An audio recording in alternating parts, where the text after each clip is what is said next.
Hi friends! Deepavali పండగ అంటే రాజస్థానేనండి. అసలు చూడడానికి 2 కళ్ళు సరిపోలేదు. దగదగమని దీపకాంతులతో వెలిగిపోతుందండి రాజస్థాన్ మొత్తం. అండ్ ఇక్కడ ఏ స్ట్రీట్‌కి వెళ్ళినా లైటింగే, ఏ షాప్‌కి వెళ్ళినా లైటింగే, ఏ రెస్టారెంట్‌కి వెళ్ళినా లైటింగేనండి. అస్సలు మన సైడ్ సంక్రాంతి, దసరా ఇటువంటివి ఎలా జరుపుకుంటారో ఇక్కడ ఇయర్ మొత్తానికి బిగ్గెస్ట్ ఫెస్టివల్ దీపావళండి. మత్తాబులైతే అండి దీపావళికి కొన్ని డేస్ ముందు నుండే కాలుస్తా ఉన్నారు. ఇక్కడ ఇంకొక పండగ అయితదనమాట. సో, మన సైడు విజయనగరం సైడ్ అయితే పైడితల్లమ్మవారి తొలేలు ఎలా అయితదో, ఇక్కడ దీపావళి ముందు రోజు ఈ విధంగా ఉంటదండి. అసలు పందిరి మాలలు వేశారండి.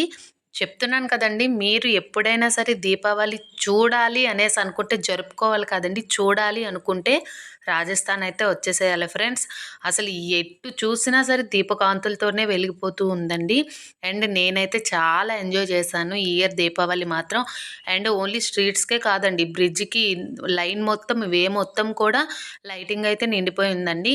ఇక్కడ నేను ఇంటికి వెళ్ళే టైంలో ఈ బ్రిడ్జ్ లైటింగ్ చూసి చాలా సేపు ఫిదా అయితే అయిపోయాను. ఇక్కడ వచ్చేసి డీమార్ట్ అండి. దీనికి రిటర్న్ మాల్ అనమాట. ఇందులో మొత్తం అన్నీ మన సైడ్ విజయవాడలో PVP mall, Vizag CMR shopping mall ఎలానో ఇక్కడ ట్రిటాన్ మాల్ ఆ విధంగా ఉంటుంది. ఇదైతే ఇంక చెప్పనవసరం లేదు.